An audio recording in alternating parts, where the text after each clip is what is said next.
Senhoras e senhores, queridos irmãos, seguidores da TV Tonhão. Esta é mais uma live da Sociedade de Estudos Espíritas. Hoje com o tema Lobos e cordeiros dormirão e apacentarão juntos. É um ensinamento que ainda hoje aparentemente não se verifica. Evidentemente que um lobo não pode se aproximar de um cordeiro sem tentar comê-lo, atacá-lo. O leão não poderá comer simplesmente a palha do boi, ele vai querer comer o boi. Isso nos sugere que não podemos ler o Evangelho nem as Escrituras ao pé da letra. Jesus falava em parábolas. Então, vamos comentar esse tema que, por sinal, já está acontecendo desde a vinda de Jesus ao planeta Terra.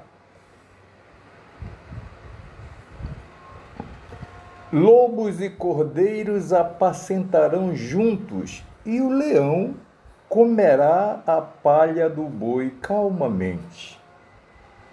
Da mesma forma que o pó será o alimento da serpente. Todos convivendo juntos com amor, sem maldade e sem agir covardemente. Isso está no livro de Isaías, capítulo 25, versículo 65. Muita gente lê esse versículo sem minimamente o entender, por querer assimilar ao pé da letra como isso poderia acontecer. O que, na verdade, já está acontecendo, como aqui iremos descrever. Não cuideis que vim trazer a paz, disse Jesus, mas a guerra na terrena caminhada. Ao invés de vos trazer a paz em nome de meu Pai, eu vim trazer a espada. Ou seja, colocar inimigos frente a frente para dissipar o ódio de outras caminhadas, para aprenderem a se amar aqui na terrena jornada. E quantas vezes forem necessárias, essa oportunidade lhes será dada. Eu vim trazer a disseção, a desavença aqui na terrena obra, por filhos contra pai e mãe e por nora contra sogra. Irmão contra irmão foi o que vim fazer aqui agora. Isso está em Mateus capítulo 10, versículos de 3 a 36. E assim sendo, os maiores inimigos respiram os mesmos ares. Às vezes na mesma casa, reunidos como familiares, malhando-se como ferro em brasa, no interior dos próprios lares. No capítulo 5 do Evangelho segundo o Espiritismo, de forma clara e bem explicada, é possível compreender o esquecimento de nossas vidas passadas. Apagão que, nesse momento, é uma bênção para a nossa terrena caminhada. Lembranças estas que só atrapalhariam a nossa atual jornada. dificultando sobremaneira as novas oportunidades dadas à nossa alma. E durante a existência inteira, seria uma dificuldade elevada. Para a doutrina espírita, este questionamento sobre o esquecimento de vidas passadas, Kardec denominou como o véu do esquecimento, para melhor ser estudado em nosso atual comportamento. O Espiritismo explica que este véu, apesar de muitos reclamarem, é poderoso auxiliar dentro e fora de nossos lares, para podermos nos relacionar como algozes e vítimas, na verdade. Não fosse, pois, a bênção do esquecimento, poderíamos de antemão alimentar ainda mais nossas mágoas, obtidas em vidas passadas, então. Contra pai, filho, amigos, conhecidos ou irmãos. Quem gostaria de voltar a conviver com alguém da qual foi vítima? Ou então foi algoz em uma relação maldita? Melhor é começar tudo do zero para reescrever uma nova vida. Vamos ver ainda neste capítulo que tudo o que necessitamos, Deus nos concede imediatamente, mas nós nem sempre aceitamos.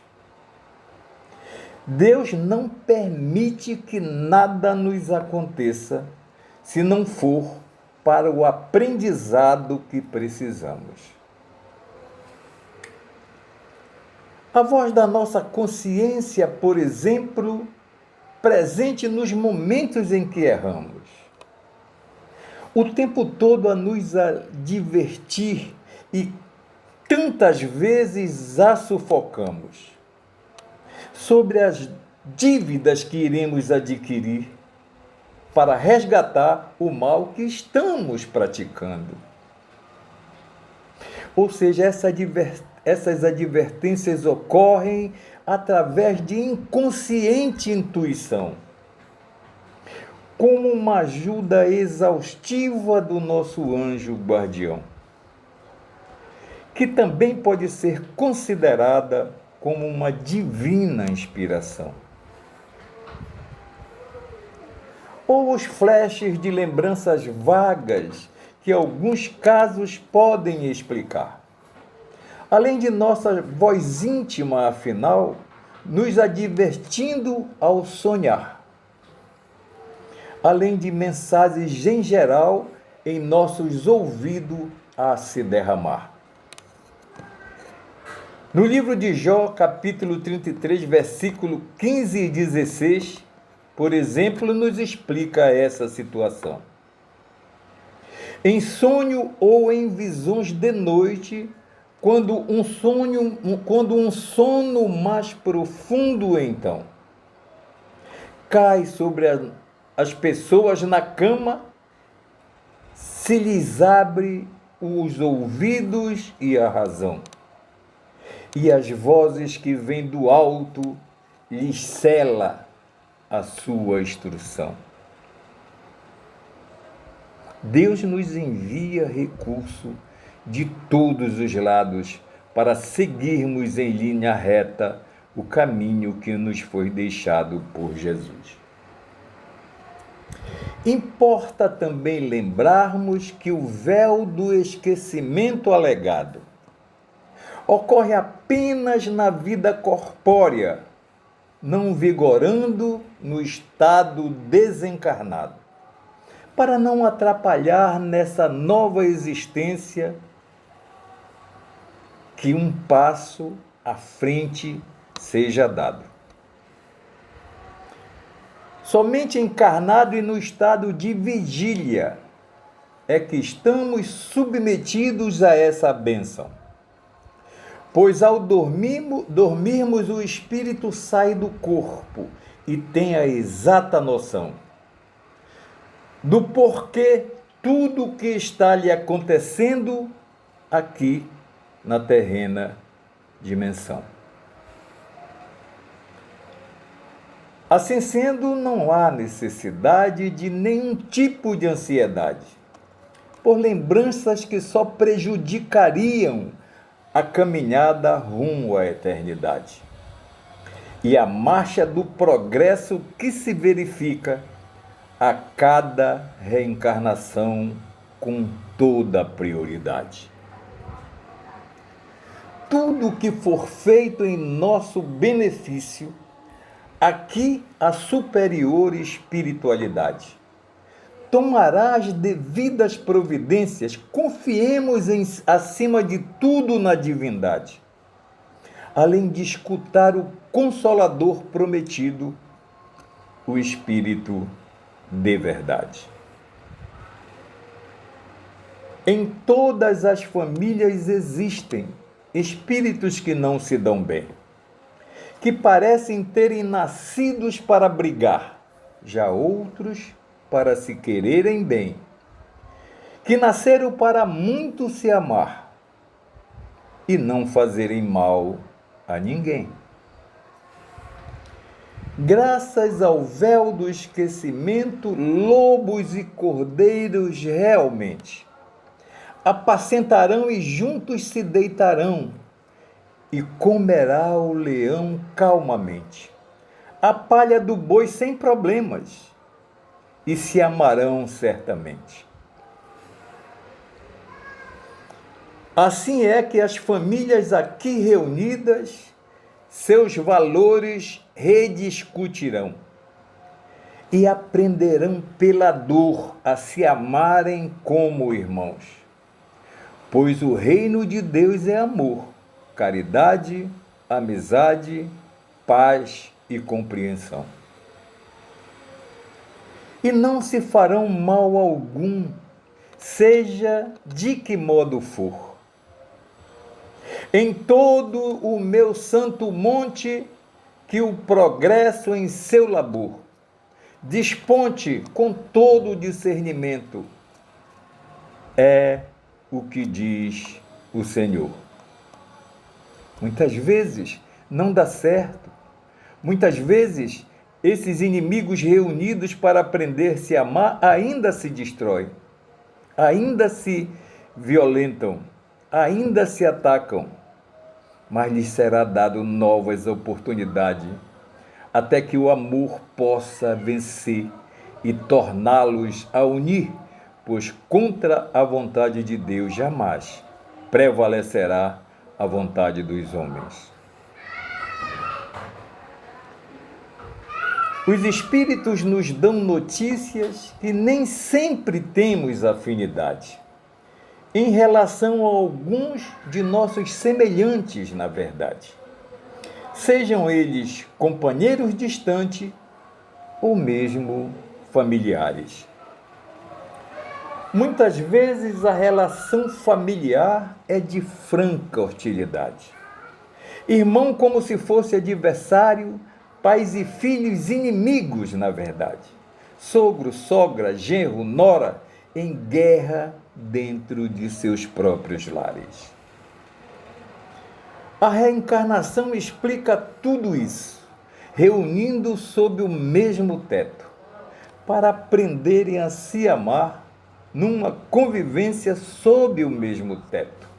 Almas que foram inimigas ou sanguinários desafetos.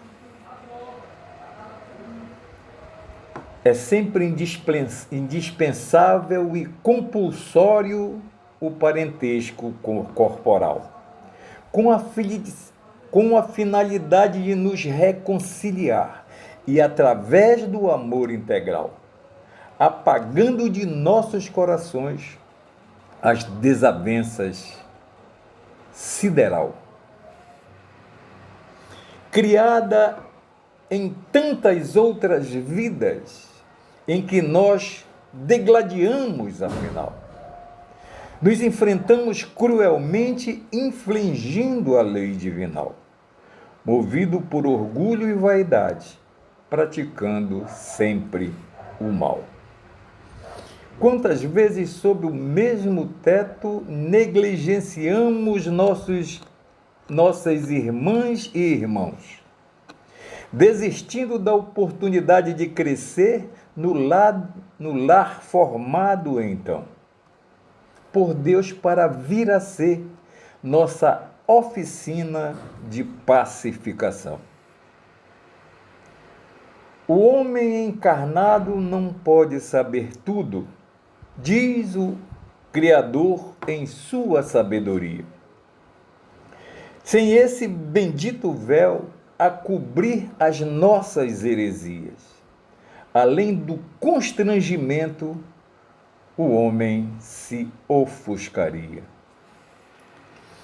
Na questão 393 do Livro dos Espíritos, Kardec faz a seguinte proposta: como pode um homem ser responsável da forma como está exposta?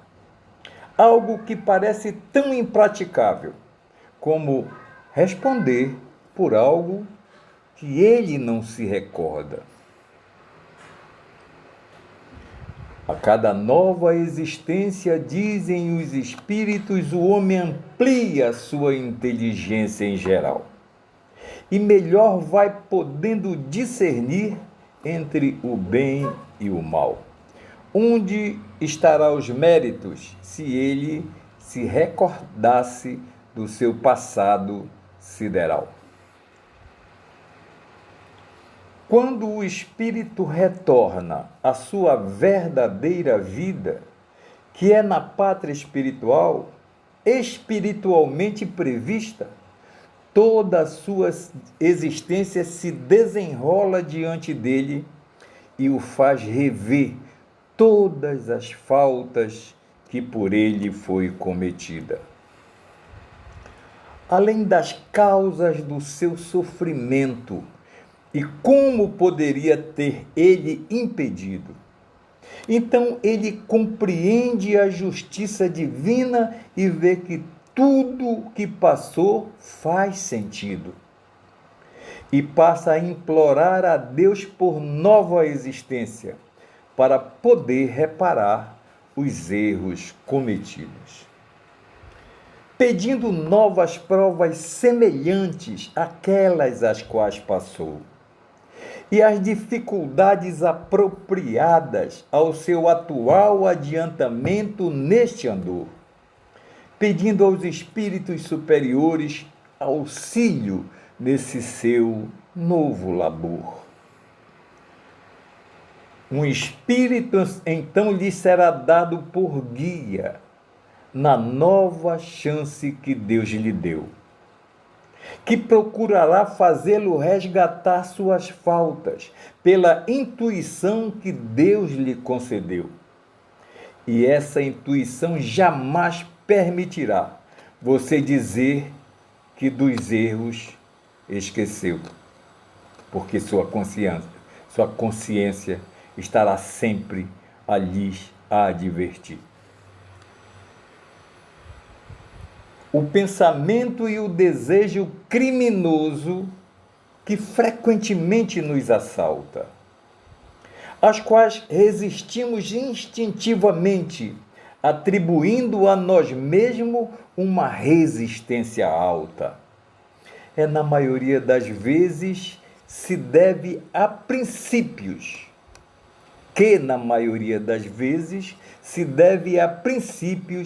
recebidos de nossos pais em nossas casas. Quanto à voz da consciência, que tanto nos tem aconselhado, é a própria recordação do nosso negro passado, nos advertindo para não cairmos de novo nos mesmos erros em que fomos apenados. Se nessa nova oportunidade o espírito sofrer suas provas com coragem, sabendo resistir, elevará a si mesmo, ascendendo, na verdade, a um novo patamar espiritual, saindo dessa vida com vantagens. E se não tem na vida corpórea uma lembrança precisa, então, de quem foste o que fizestes, de bem ou mal, em uma outra vida, então, saiba que tudo está latente dentro de si. Quando precisares de alguma lembrança aqui, virá à tona no seu pensamento na forma de intuição. Não existe, portanto, dificuldades no esquecimento de vidas passadas em geral, sobretudo nas lembranças que forem penosas, pois existe algo providencial que revela a sabedoria divina para o resgate do amor universal. Saibam que nos mundos superiores, qualquer lembrança inglória de existências anteriores são contadas apenas como história, ou como um grande pesadelo, apresentados como memória. Já nos mundos inferiores como o nosso, com as infelicidades presentes, essas recordações só agravariam tudo o que se passou anteriormente. E nesse caso, lobos e cordeiros se matariam imediatamente. Devemos concluir, portanto, que tudo o que Deus faz é correto e que não cabe a nós criticar suas obras visando o nosso progresso, ou ousarmos querer ensiná-lo a regular o universo. A lembrança de vidas anteriores traria graves inconvenientes, podendo até mesmo, em certos casos, nos humilhar severamente. Em outros, exaltar o nosso orgulho, travando o nosso livre-arbítrio, certamente. Assim há lobos e cordeiros, por Jesus assemelhados. Voltamos a esse mundo para conviver com inimigos acelerados, para eles aprendermos a amar e por eles também sermos amados. Essa, queridos irmãos, era a nossa reflexão nessa live desta noite. Uma boa noite a todos, fiquem com Deus porque eu gosto dele e vocês também. Boa noite.